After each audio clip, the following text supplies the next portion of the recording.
sejahtera saudaraku dikasih Tuhan Yesus Kristus. Berjumpa kita kembali dalam renungan malam GPIB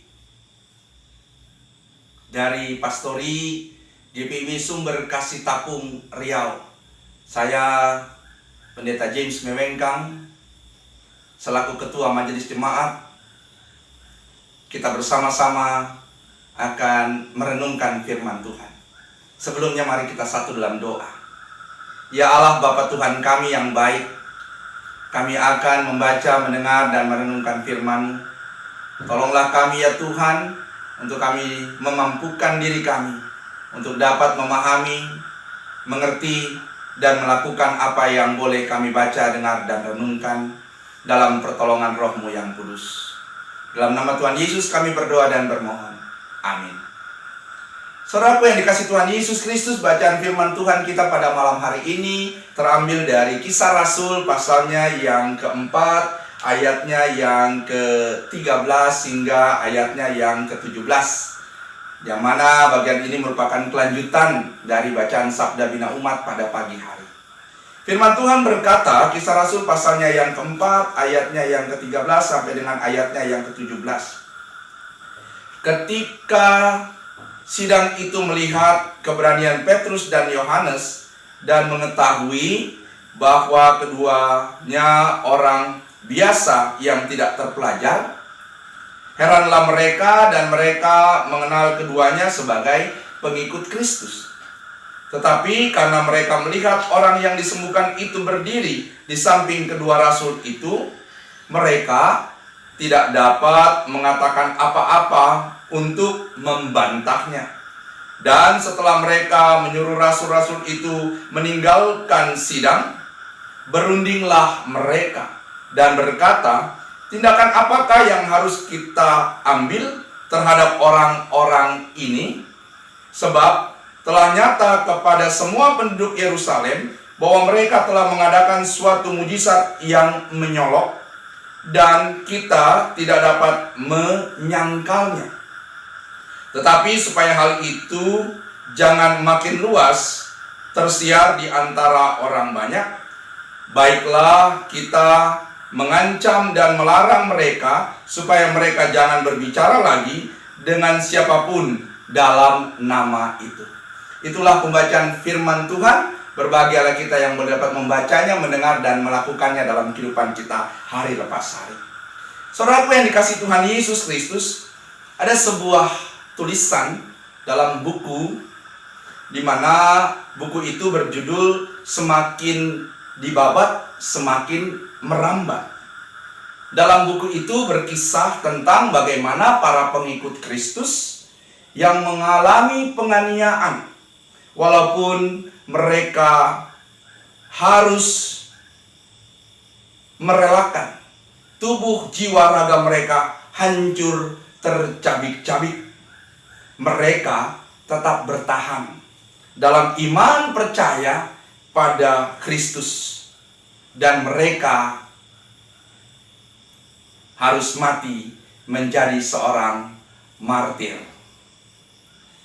Saudara pun dikasih Tuhan Yesus Kristus, dalam keadaan di mana para pengikut itu harus menghadapi situasi keadaan yang sulit, terancam jiwa mereka, mereka tetap melanjutkan, mereka tetap mengerjakan amanat yang harus mereka teruskan, menyampaikan dan mengabarkan kabar keselamatan, Injil Kristus. Saudaraku yang dikasih Tuhan, bacaan firman Tuhan yang kita renungkan pada saat ini dalam Kisah Rasul pasalnya yang keempat, ayatnya yang ke-13 sampai dengan ayatnya yang ke-17 tadi, di sana berbicara tentang bagaimana ketika itu Rasul Petrus dan Rasul Yohanes, mereka dihadapkan dalam satu sidang yang dipimpin oleh pemimpin-pemimpin Yahudi yang tidak menghendaki keberadaan mereka untuk mengabarkan dan menyampaikan kabar sukacita, kabar keselamatan. Termasuk di dalamnya mereka melakukan dan memperlihatkan tanda-tanda mujizat kehadiran Allah. Pasal yang ketiga berbicara bagaimana Petrus dan Yohanes Dalam kuasa Yesus Kristus, dalam nama Yesus, mereka menyembuhkan orang yang lumpuh sejak kecil. Bahkan dikatakan sejak lahir. Dari apa yang mereka lakukan, apa yang mereka kerjakan, di sana berbuah dalam buah yang sangat-sangat luar biasa.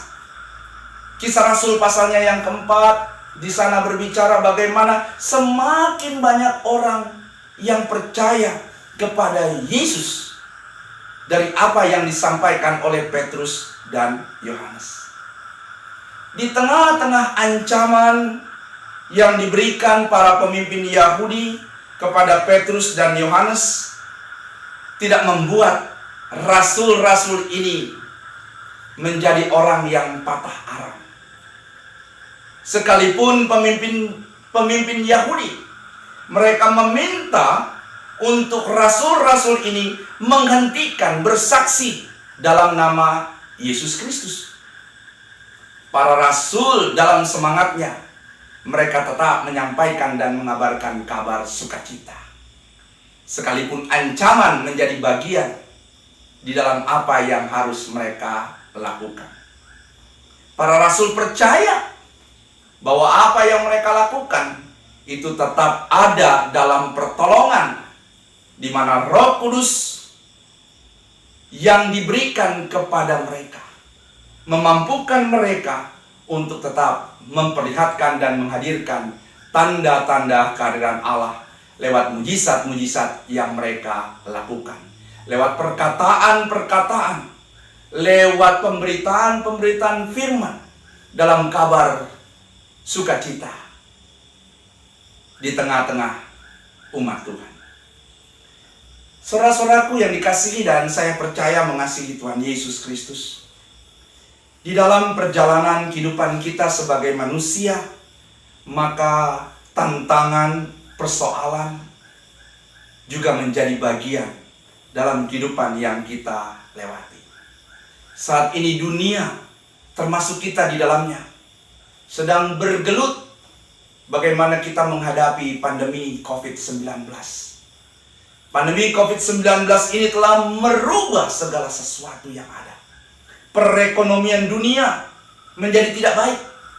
Banyak orang yang harus mengalami situasi kondisi di mana mereka harus berhenti dan diputuskan dalam suatu pekerjaan yang telah mereka geluti.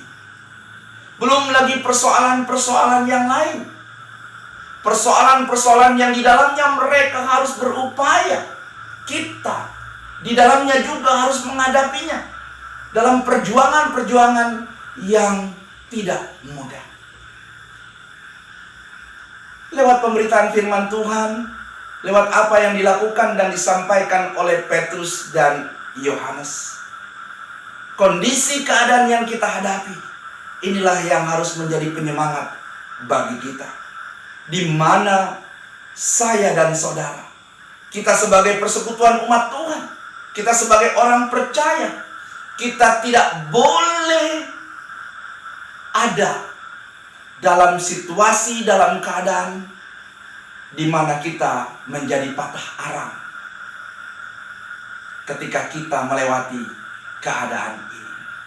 Kondisi ini justru harus membuat kita semakin semangat, semakin percaya bahwa Roh Kudus, Roh yang sama, kuasa yang sama yang diberikan Yesus, yang diwariskan Yesus kepada Petrus dan Yohanes, bahkan rasul-rasul yang lain, itu akan menjadi bagian dalam perjalanan kehidupan kita sebagai orang percaya.